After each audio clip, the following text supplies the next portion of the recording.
আসসালামু আলাইকুম ওয়া রাহমাতুল্লাহি ওয়া বারাকাতুহু। যে যেখান থেকে এই ভিডিওটি দেখতেছেন সবাইকে জানাই মনের অন্তঃস্থল থেকে ভালোবাসা ও অভিনন্দন। দর্শক বন্ধুরা, আমি আপনাদের এমন একটা ভিডিও বর্তমান দেখাইতে যাইতেছি, যে ভিডিওটা আমি মনে করি বাংলাদেশের প্রতিটি নাগরিকের দেখাটা ফরজ হয়ে গেছে। কারণ আমাদের বাংলাদেশে অন্তর্বর্তীকালে সরকার কিংবা জামাত, শিবির, হিজবুত তাহরির, আপনার বিএনপি সহ আপনার আওয়ামী লীগের সাধারণ নেতা কর্মীদের উপর কি পরিমাণ যে অত্যাচার এবং তাদেরকে কুপিয়ে হত্যা পর্যন্ত করতেছে, তার মুখ থেকে শুনুন, বাকি কথা পরে বলতেছি। জুলাই আগস্টে যেই ছাত্র আন্দোলনের নামে হত্যাকাণ্ড হয়েছে, সেই হত্যাকাণ্ডের প্রেক্ষিতে আমরা 4 আগস্ট সকালবেলায় আমাদের বিকালের প্রোগ্রাম ছিল। আমরা সকালবেলায় আওয়ামী লীগ অফিসে অবস্থান করি। আওয়ামী লীগ অবস্থান করি অফিসে অবস্থান করা সময় নেতাকর্মীরা সবাই আসে, তখন আমরা নিচে চা খেতে নামি। এই অবস্থায় জামাত, বিএনপি, ষড়যন্ত্র শিবিরের যত সন্ত্রাসী বাহিনীরা ছিল, তারা পরিকল্পিতভাবে আমাদের উপর হামলা চালানোর চেষ্টা করে। তখন আমরা নেতাকর্মীরা সব একত্রিত হই। একত্রিত হওয়ার পরে ওরা আরো অস্ত্র সহ লোক জড়ো হওয়ার পরে আমাদেরকে ধাওয়া করে। ধাওয়া করার পরে আমরা আওয়ামী লীগের অফিসে উপরে উঠে যাই 2 তলায়। তখন ওরা ওই কেচি গেট ভেঙে ভিতরে গাড়িতে আগুন দেয়। আগুন দেওয়ার পরে সব গাড়ি টাড়ি পুড়িয়ে ফেলে ওই যে পরে 2 তলায় ওঠে বিশেষ অস্ত্র শস্ত্র সহ সবাই হাতে রান্দাও, তারপরে দেশি অস্ত্র, বিদেশি অস্ত্র, এগুলো নিয়ে আমাদের উপরে হামলা চালায়। তারপরে খুলনা মহানগর যুবলীগের সাধারণ সম্পাদক শেখ শাহজালাল হোসেন সুজন ভাই, তিনি আমাদেরকে রক্ষা করার জন্য তিনি সবার কাছে অনুরোধ করে, ঠেকানোর চেষ্টা করে। তারপরও তারা এগুলা মানে না। তারপরও তারা হামলা চালায়, ধারালো অস্ত্র দিয়ে কোপানো শুরু করছে। নির্মম ভাবে মারার পরে সবার কাছে যা ছিল টাকা পয়সা সবকিছু ওরা নিয়ে নেয়। নিয়ে নেওয়ার পরে তারপরে আমাদেরকে মারতে মারতে নিচে নামায়। এমন ভাবে মারে, এরকম মার মনে হয় মানুষ পশুকেও করে না। মানুষকে যেভাবে মারা হয়েছে আমাদের, মেরে আস্তে আস্তে নিচে নামানোর পরে নির্মম ভাবে হত্যাকাণ্ড চালানোর চেষ্টা করে। খুলনা মহানগর যুবলীগের সাধারণ সম্পাদক শেখ শাহজালাল হোসেন সুজন ভাইয়ের উপরে নির্মম হত্যাকাণ্ড চালায়। তখন ওখানে আমিও ছিলাম নিচে, আমার উপরে হত্যাকাণ্ড চালায়। ওইখানে খুলনা জেলা ছাত্রলীগের সভাপতি পারভেজ সালওয়ার ভাই ছিল, তাকেও নির্মম ভাবে আহত করেন।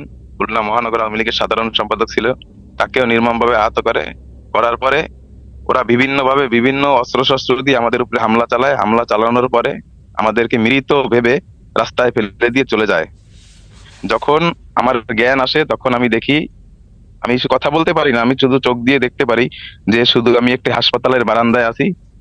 ঠিক আছে, সেখান থেকে মানে খুলনা সদর হসপিটালে আমি সুস্থ হওয়ার পরে জানতে পেরেছি, সেখান থেকে দেখি আমাকে অ্যাম্বুলেন্স করে খুলনা মেডিকেল কলেজ হসপিটালে পাঠানো হয়। সেখানে আমি আইসিইউতে চিকিৎসারত অবস্থায় থাকি। তারপরে সন্ত্রাসীদের হামলার কারণে আমাদের জননেত্রী শেখ হাসিনা দেশ ত্যাগ করার পরে খুলনা মেডিকেল কলেজ হসপিটাল থেকে আমাদেরকে বের করে দেওয়া হয়। আমাদের চিকিৎসা দেওয়া হয় নাই। আমাদেরকে বের করে দেওয়ার পরে হসপিটালে ওই জামাত বিএনপি সন্ত্রাসীরা অস্ত্র শস্ত্র নিয়ে আমাদেরকে আবার হামলা হত্যার চেষ্টা করার জন্য আমাদের খোঁজাখুঁজি করা শুরু করে দিয়েছিল। কিন্তু কোনো ডাক্তার তখন এগিয়ে আসে নাই যে আমাদের রাখার জন্য বা কোনো সেফ জায়গার জন্য। আমাদেরকে বারান্দায় বের করে দেওয়া হয়েছে, বলছে এদের কোনো চিকিৎসা হবে না। আমাদের কি অপরাধ ছিল? আমরা জননেত্রী শেখ হাসিনা 16 বছরে যে উন্নয়ন করেছেন, পৃথিবীতে এমন উন্নয়ন মনে হয় আর কোনোদিন হয় না, আর হবে কিনা সন্দেহ, সেটা আমরা জানি না। তারপর হসপিটাল থেকে কোনোভাবে আমাদের আত্মীয় স্বজন যারা ছিল শুভাকাঙ্ক্ষী, তারা আমাদেরকে বের করে নিয়ে যায়। তারপরে 6 আগস্ট আমার বাড়িঘরে হামলা হয়, আমার পরিবারের লোকজনের পরে হামলা হয়। অনেক নির্যাতনের শিকার হয়েছি, যেগুলো বলে বুঝাতে পারবো না। আমার ঠোঁটের উপরে এই যে ইট দিয়ে এমন ভাবে মারা হয়েছিল, আমি জয় বাংলা স্লোগান দিছি, এটাই আমার অপরাধ ছিল। আমার ঠোঁট ফেটে গেছে, দাঁত ভেঙে গেছে।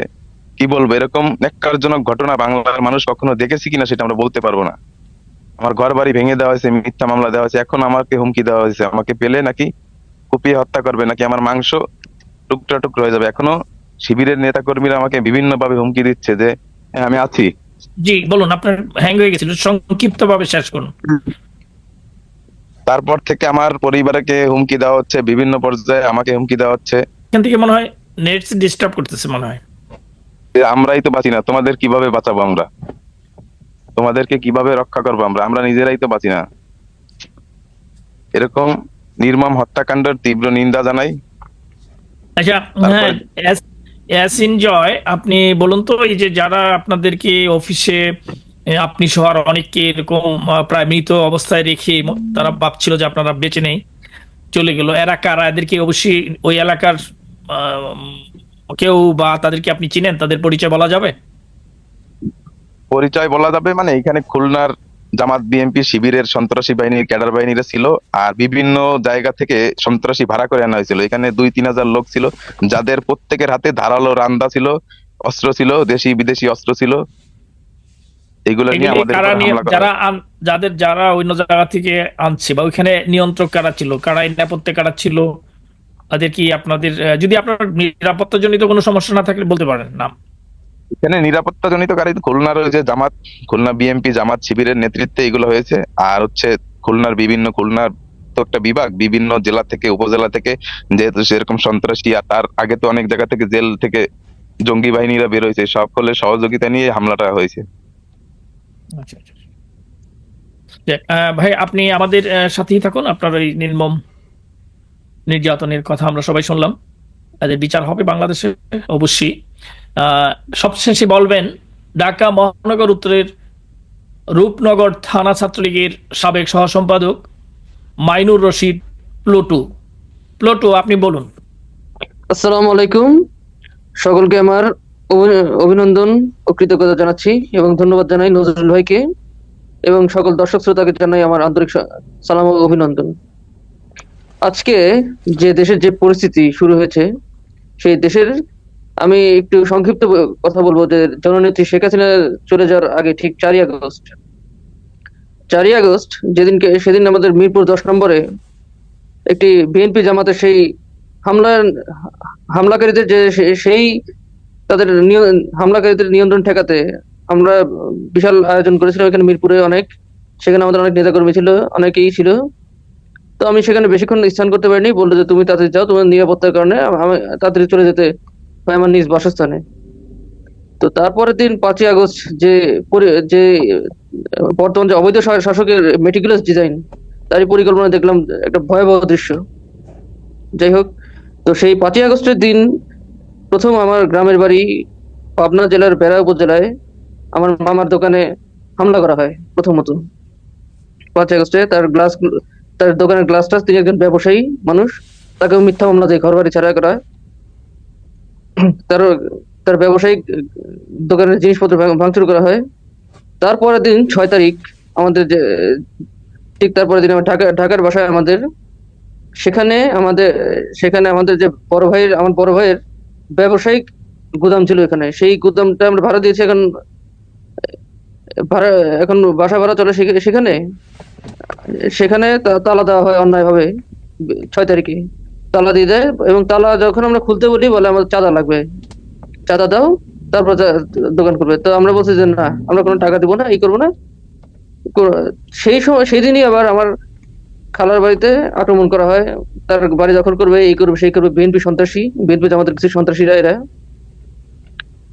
তারপরও তো 15ই আগস্টের দিন সেদিনকে আমি শুধুমাত্র ফেসবুকে একটি বঙ্গবন্ধুর নিয়ে আবেগময়ী স্ট্যাটাস এবং স্বাধীনতার গান ছাড়ার কারণে আমাকে আমার বিশ্ববিদ্যালয়ের ছাত্র দলের সে আমাকে ফোন দিয়ে নানান রকম হুমকি ধামকি দেয় যে তুমি ফেসবুকে এটা লেখো, তোমাকে এই করবো সেই করবো, হাবি দাবি নানান রকম আমাকে হুমকি ধামকি দেয়, এমনকি আমাকে লেখাপড়া থেকে বঞ্চিত করে এই বিশ্ববিদ্যালয়ে।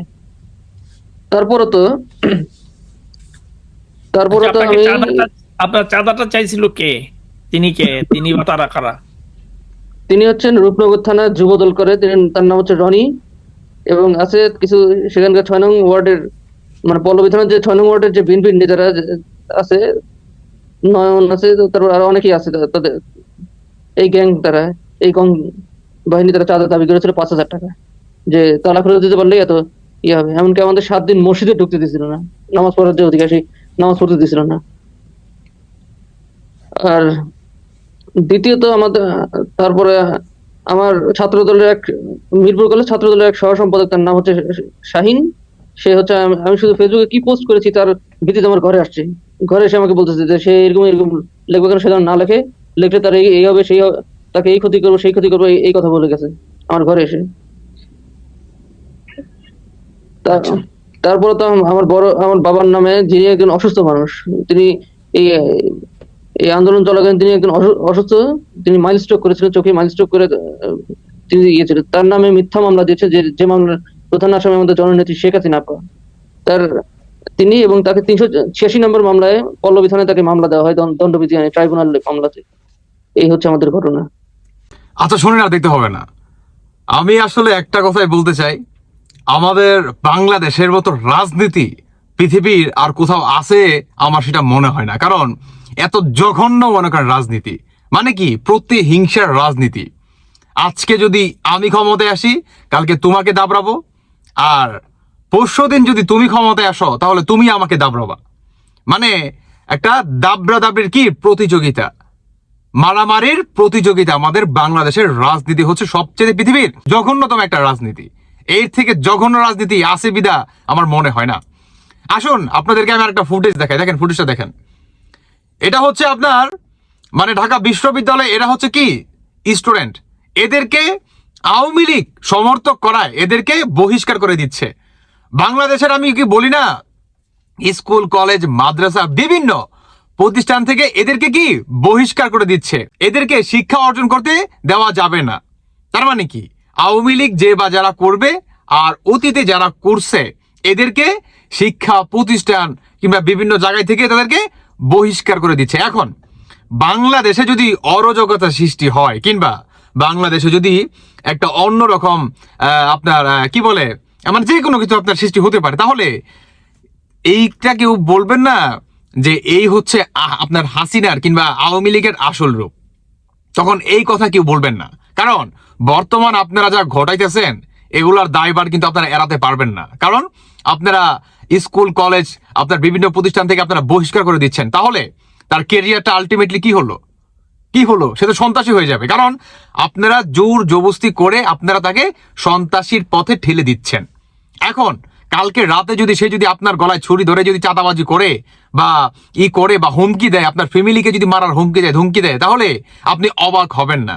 মাথায় রাখবেন এটার জন্য আপনারা কিংবা আপনিই দায়ী, কারণ বর্তমান যারা এই ধরনের কাজ ঘটাইতেছেন। এখন আসুন, বিএনপির অনেকেই মনে করতেছে যে আমরা ক্ষমতায় চলে আসছি। আপনার তারেক রহমান তিনি কিন্তু বলছে যে বাংলাদেশের আগামীতে যে নির্বাচন হতে যাচ্ছে, আমাদের বাংলাদেশে ইতিপূর্বে এত মানে কঠিন কিংবা এত আপনার প্রতিযোগিতামূলক নির্বাচন আগে কখনো হয় নাই। অতএব যারা নাকি বিএনপির নেতা কর্মী কিংবা সমর্থক আছেন, আপনারা ভেবে বসবেন না যে আপনারা ক্ষমতায় চলে আসছেন বা আমরা ক্ষমতায় চলে আসছি। কেমন তিনি কিন্তু কঠিন ভাবে বলে দিচ্ছে।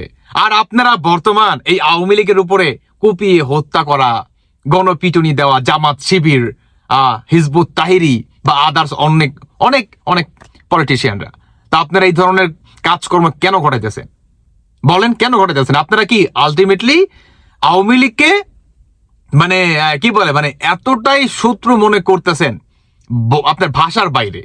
হ্যাঁ, ভাষার বাইরে মানে আপনারা আওয়ামী লীগকে কি সন্ত্রাসী বানাই দিচ্ছেন, আন্ডারগ্রাউন্ডে পাঠাই দিচ্ছেন। তাহলে ভবিষ্যতে কি হবে? আওয়ামী লীগ আরো ভয়ঙ্কর রূপে ফিরে আসবে।